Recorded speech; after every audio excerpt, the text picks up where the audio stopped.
This is chapter 22 of the Nowhere Emporium, and it is called Hands in the Darkness. I really hope this wasn't a mistake. Daniel stood so close to the new doorway that his nose almost touched the cold black surface. His heart banged in his chest. If Sharp's plan was a success, then Mr. Silver might be just the other side of the door. Something wrong? Sharp stood a few meters behind, hands grasping his cane tight. He sounded impatient. I'm just wondering what we're going to find, said Daniel, recalling the last time he broke the rules. Even if it has worked, what if we walk through to find him hurt? Or worse?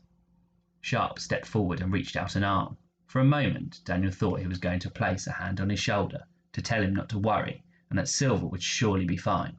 But the hand passed him by and instead gripped the handle of the door. The click of the latch sounded like a gunshot in the hush. The door crept open.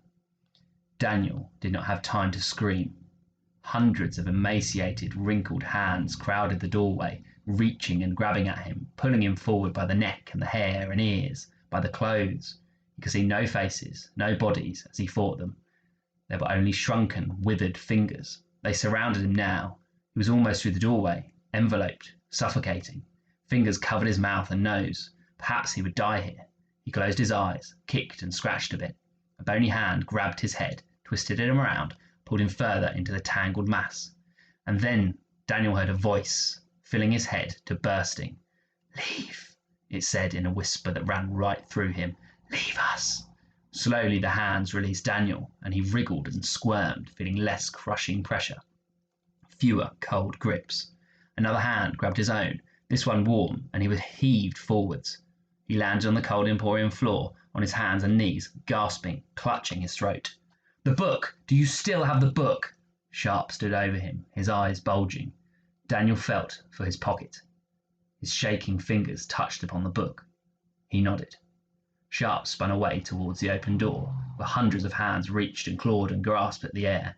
He grabbed the door, tried to pull it shut, but the hands refused, fought against him. Sharp did not give up. He opened his mouth and yelled, a guttural scream from the depths of his belly. He pulled so hard that angry veins appeared on his neck and his forehead. Slowly the door began to close until the latch clicked, and Sharp collapsed against the wood, holding it shut with all of his weight and strength. "Get rid of it," he yelled at Daniel. The words shook Daniel from his daze. He reached into his pocket, pulled out the book, and found the right page.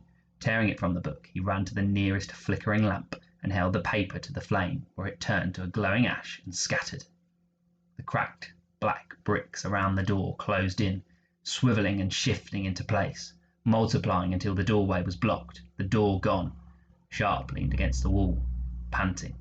"What did you do?" he said. "Only what you asked me to," said Daniel. He stared at the book in his shaking hands and at the place on the wall where the door had been. He tried to figure out what had gone wrong. Last time he'd written in the book without permission, Mr. Silver had explained that there was a reason things had gone out of control. In trying to bring back his parents from the dead, Daniel had crossed an impossible, dangerous line. This time he'd attempted no such thing, only a simple doorway leading to Mr. Silver. "Maybe he doesn't want us to find him," he said, and his eyes widened as the idea struck him properly. Sharp gave him a quizzical look. "What are you talking about?" "I heard a voice in that room. 'Leave us,' it said. I think what just happened was a warning from Mr. Silver, a message. He was telling us not to come looking for him." Sharp straightened up and dusted off his suit. "I'm growing tired of these games," he said, and his voice was cold and sharp.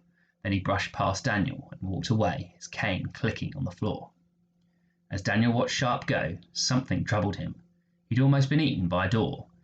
Yet all Sharp seemed to be worried about was whether the Book of Wonders was safe.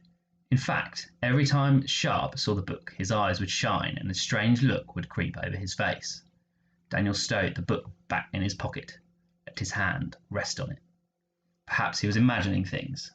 Sharp had saved his life twice now, after all. The stress of the crumbling Emporium and of Mr. Silver's disappearance might be taking its toll. He hoped so. All the same, Ellie had been right. Sharp was Daniel's responsibility.